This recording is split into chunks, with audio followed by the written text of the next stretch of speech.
There was a pretty big thunderstorm going on this night. Nothing dangerous or anything, but enough to keep everyone inside for the rest of the day. I'm one of those people that enjoy rainy nights or even storms. Something about it just makes me feel cozy and relaxed. Whenever there was a night like this, I'd always spend the night on the couch, watching TV and listening to the rain. Luckily, I didn't have work the next day, and although it was already 8 p.m., I decided to make a hot cup of coffee and stay up as late as I could to enjoy the cozy night. I sat down and turned on a movie. It was only 20 minutes into the movie when my phone started ringing. I picked it up and looked at the number, but didn't recognize it. However, the area code was from this city. I answered just in case, always worried it might be something important or someone I knew, but just didn't have their number saved. So, no one said anything. "Can I help you?" Still, no one spoke.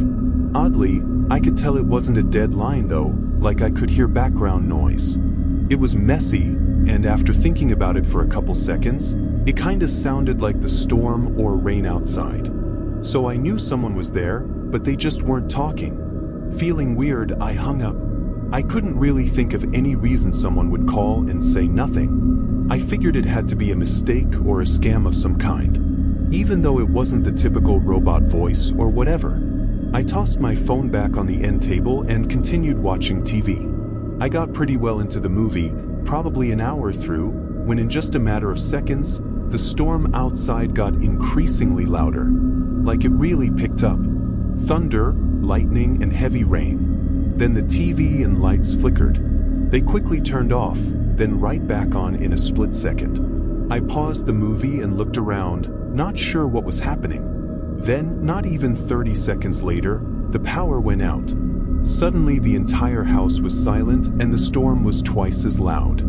Rain was flooding onto the roof and against the windows, and there was heavy non-stop thunder for what felt like 5 whole minutes. The only light I had was a small candle that I basically never used. Obviously I had my phone too, but I didn't want to waste its battery, especially since I didn't know how long this would last for. I lit the candle, then figured I'd just double-check the breaker box downstairs. I went down and saw the switch was loose. I flipped it back and forth, but it was completely dead. I went back upstairs and really had nothing to do but watch the storm out the window. I also noticed all the other houses down the entire street were dark as well, so it looked like it was a pretty bad power outage. My phone was running off of 5G data, so I checked if there was any information on the status. But there was nothing. I was probably standing there by the window for about 15 minutes, watching and listening to the storm, when out of nowhere I heard something from outside the house.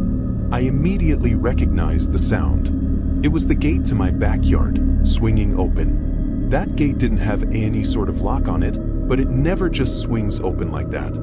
Really, not having any ideas what it could have been. I walked to the back of the house and looked out the back door. Even through the darkness and the storm and everything, I could see the shadow of a man. They had clearly just come from the side the gate was on, but he was just standing in the rain in the middle of the backyard. Because I could really only see his outline, he just looked like a dark figure. I couldn't tell where he was looking. Like, was he looking toward the house at me, or was he facing away from the house? I didn't know what he was doing out there, but it gave me a bad feeling.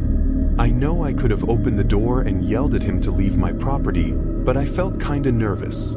I mean, if he was crazy enough to just be walking around outside in the middle of a massive storm like this, it wouldn't be far off to assume that he had a gun or something. I thought it was best to not confront them, so I just stayed by the door and watched him. They didn't move for an entire minute, until his arm slowly lifted up from his pocket and he put his hand by his head.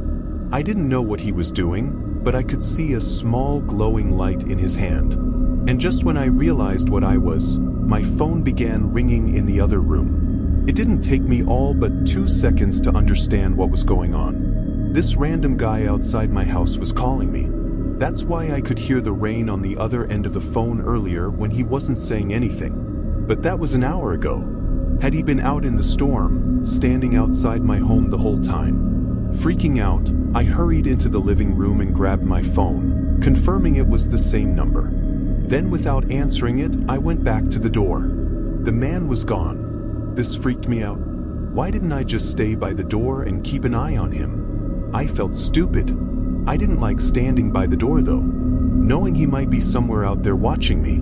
While I couldn't see him, I went back to the living room. I thought about calling the cops, but I really didn't know what to say. Like, someone called me twice and was outside my home, but I had no proof it was the same person or that they were doing anything wrong aside from being in my backyard. Not too long later, my phone rang again. It made me jump, even though I was half expecting it. That's how freaked out I was.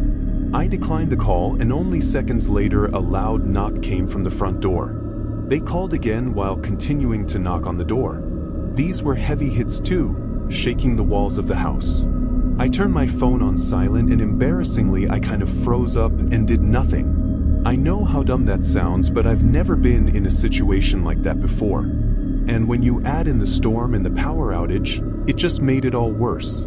I think it took 30 seconds, and for them to begin hitting the door even more aggressively before I finally snapped out of it and called the police. My hands were shaking as I held the phone. They said an officer was heading over right away, and they were about 4 minutes from me. I continued to inform them of what I knew, and the man didn't let off hitting the door. This went on for the entire time that I was waiting for the cop to arrive. Finally, the operator said that they were on my street. A few moments later, I heard someone yelling. I hurried up to the window and just caught sight of the officer chasing him. They ran off into the storm, and I couldn't see anything after that. I think I waited 2 minutes before the officer came back empty-handed. The guy was able to get away. I was actually impressed by how much the police department tried to help me though. They did a pretty thorough investigation and seemed to take it seriously, probably because they actually saw and chased the guy. But the only real lead was the phone number, and it ended up being a dead end. I tried coming up with anyone who would be out to get me like this, but I had no idea. The case kind of died out. And since then, I've never gotten any calls from that number or seen anything else.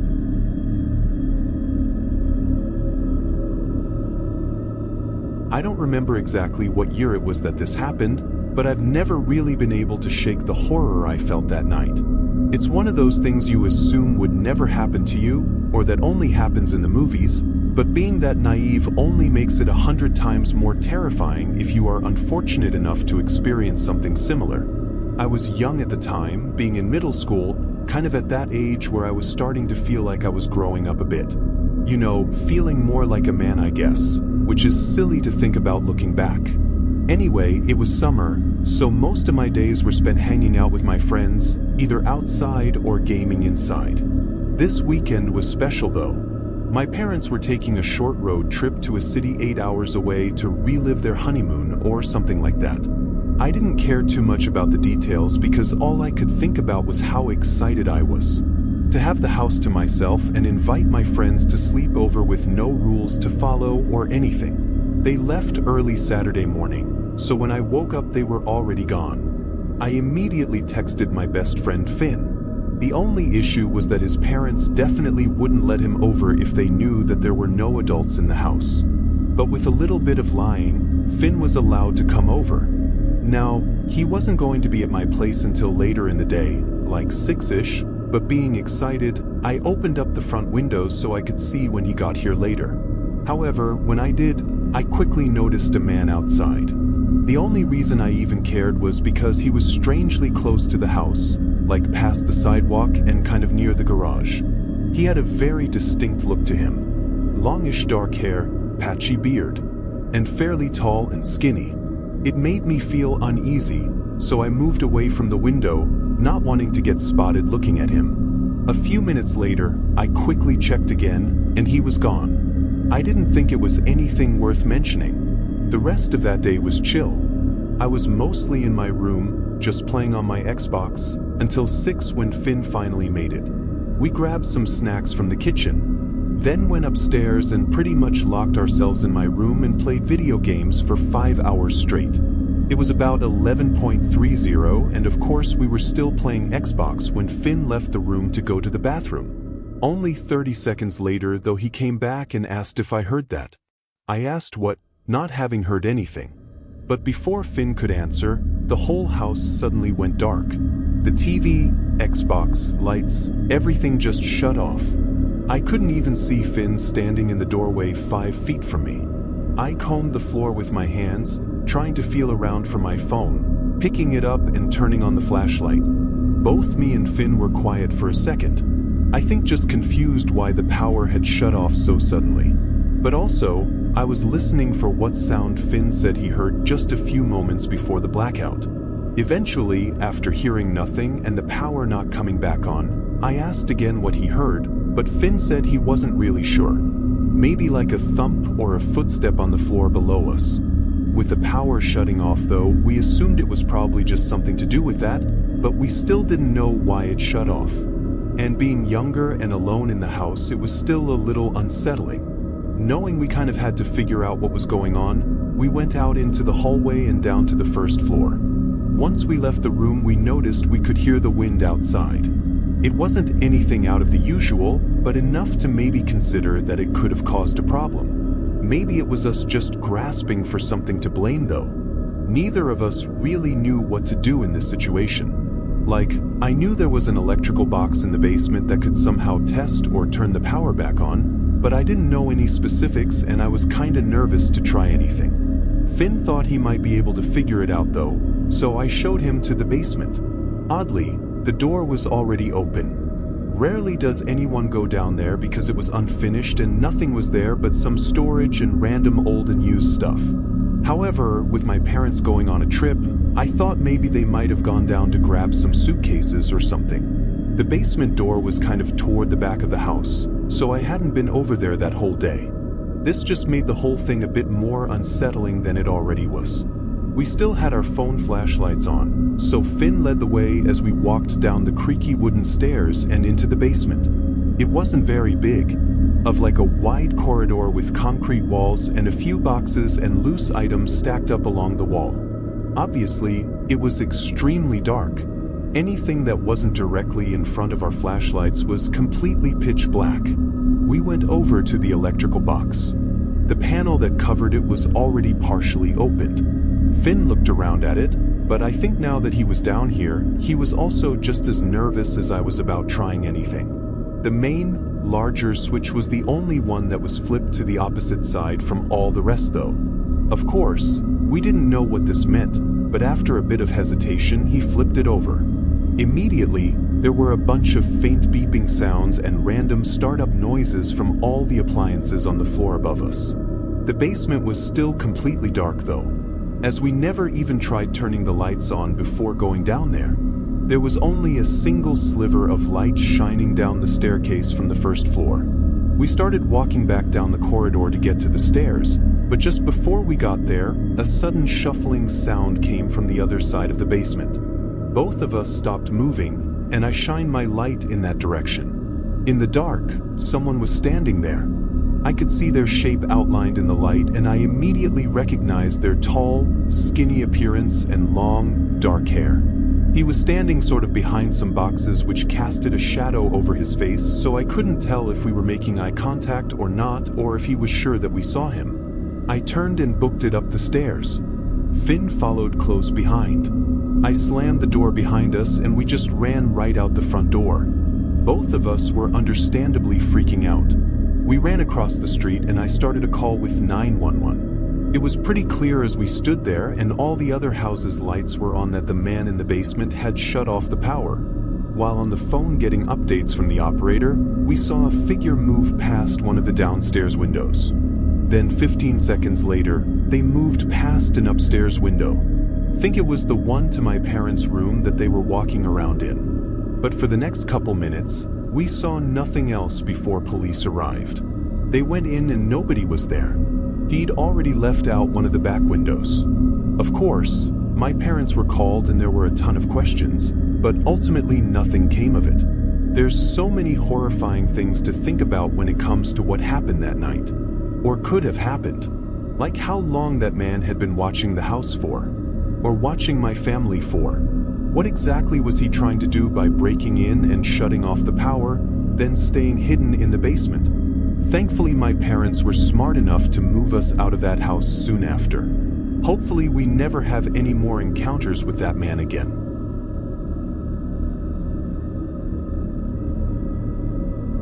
Every couple of months, I visit my off-grid cabin in the wilderness of Montana. It's very isolated, which was perfect, and the whole reason I bought the place. It's great for short vacations, to get away from everyone and just enjoy my time alone in the forest. This was during fall. I had a 5-day weekend off from work and chose to drive 3 hours north to my cabin, kind of on a whim, since I didn't prepare much for it. The drive was a little bit exhausting as I hadn't gotten any extra sleep beforehand. I got to the cabin at about 7 p.m. The long, isolated dirt road through the forest that led to the cabin was a little hard to navigate with the sun down. But when I got to the front, I parked and unloaded my bag, quickly tossing it inside, then going around back to start up the generator. This whole cabin ran off of a gas generator, so the lights, outlets, and even the electric stovetop was powered by one small generator. I never used much power anyway, so it was always enough for me. I filled up the gas, cranked it up, and went inside, starting the wood stove and warming up. Up here in northern Montana, it gets pretty cold in fall. I think at night where my cabin was, it often dipped below 25 degrees Fahrenheit throughout the fall season. Winters are brutal, so I don't even try going to the cabin. Anyway, I only stayed up for an hour or so before going to bed. The next day I spent cleaning, mostly dusting everything off and resealing some of the cracks in the cabin walls. Randomly, in the middle of the day though, I noticed an old truck coming down the dirt trail to the cabin. I could see them driving between the trees, but once they got closer, they stopped. They sat there for maybe 5 minutes, then turned around and left.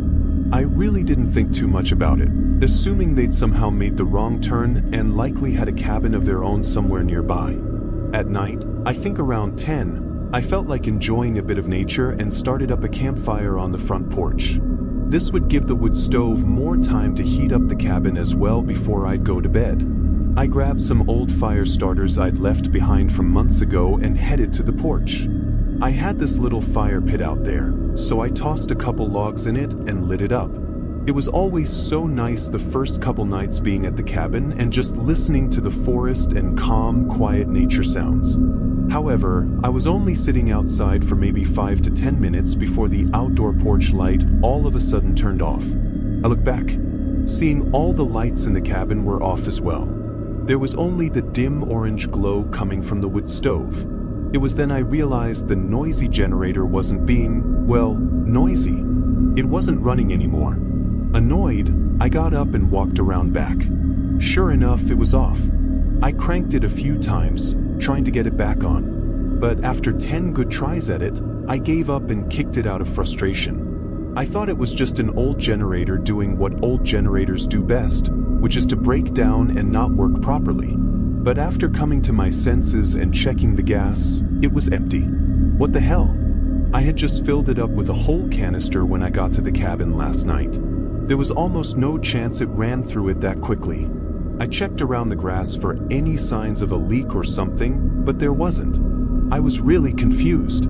I honestly didn't know how it was possible, but I didn't have any extra, so I was going to be without power until at least tomorrow morning when I could drive into town and get more fuel. Despite the inconvenience, I knew it really wasn't too big of a deal. I had the wood stove to heat the place and was going to bed soon anyway, so I didn't really need any lights or anything. I went back to the porch and sat down, trying to get calm and relaxed again to at least enjoy the rest of my night. But it only took me a few seconds to notice something out in the woods. A person, or at least something that resembled a person, sort of among all the trees, off to the right of the dirt trail. I leaned forward, trying to get a better look, but whatever I was seeing was so dark and still that I was unsure if it was a person or just a weird-looking shape like a bush or something. After a few minutes, I kind of gave up on staring at it since it wasn't moving at all and went back to just resting and listening to the quiet night. But when I happened to glance back at the forest a minute later, I couldn't find it. I looked around for several more minutes thinking I must have just lost track of exactly where it was, but still couldn't see it anywhere. Not gonna lie, that kinda put me on edge. I wouldn't consider myself a paranoid person, but that might have been one of the most unnerving things I'd experienced in a while. Obviously, if it was just a bush or whatever, it should still be right where I last saw it. It gave me goosebumps thinking about it. I didn't take my eyes off the forest for the next 30 minutes. The quiet ambience that filled the forest around the cabin now felt eerie. I sensed that I wasn't alone or that I was being watched. That, combined with the generator cutting out, something wasn't right. Then, I guess it probably would have been nearly 12 a.m. when I heard a sudden sound to my left. Like a stick falling on the ground, maybe from a tree or maybe something else. I stared out into the dark in that direction, just kind of waiting to see if something moved. But after 30 seconds, I looked back toward the front of the cabin. My heart almost stopped. That figure was back, standing in the same spot as before. Then I noticed another and another. There were maybe a dozen figures standing out between the trees just 100 yards away. They were all standing motionless and quiet, covered by the dark, but definitely facing the cabin. My body went into flight mode and I quickly got up and hurried inside the cabin. I stood behind the door for a minute, collecting my thoughts and debating whether or not to look out the window. Eventually, I gathered the courage to look. Every one of the figures were gone. The forest was empty. This almost made me more terrified than before, but I didn't have much time to think because only moments later I heard footsteps approaching the back of the cabin. I think I could distinctly hear 4 or 5 footsteps, but there definitely could have been more. I immediately shut the blinds on the front window. I listened to all these unknown people slowly walk around the cabin. They all stayed grouped up though, like they didn't surround the cabin or anything. At least it didn't sound like it. They walked up to the front and I held my breath as I heard their boots thump on the wooden porch right outside the door. I genuinely thought this was it for me. I didn't dare try to look out. Disturbingly, whoever this group was outside my cabin, they weren't talking. Like they made no noise at all aside from their footsteps. Yet they all moved in a coordinated way. Like they knew what they were doing. What the hell was a group like this doing out in the middle of nowhere in the woods? But as I stood there waiting, several minutes passed as I knew they were just standing right on the other side of the door. Probably waiting for me to eventually try to leave or something. After 10 minutes passed, I finally decided screw it. I'll try to take a look out the window. I quietly walked over and moved just a sliver of the blind, just so I could barely look through with one eye. The porch was empty. Nobody was out there. The whole group was gone, without ever having made a sound of them leaving. I didn't even bother grabbing anything but my car keys, then sprinted out of the cabin and got my car, leaving those woods. I half expected the group to be waiting along the isolated dirt road. I mean, it was thin and going through the dark forest that night, they easily could have blocked it off or something. But I was able to make it out, not seeing anyone else. I don't entirely know what I experienced at the cabin that night. That many people creeping around the forest that night and stalking me at my off-grid cabin, probably draining my generator, but then not doing anything. It just doesn't make any sense. What were they even trying to do? Unfortunately, I don't have any answers. But if anyone thinks they might know who this group was or what they were trying to do, I'm open to hearing some theories. I haven't been back to the cabin since, but considering I own the place, eventually I'll have to go back. Honestly, I'm terrified of what answers I might find.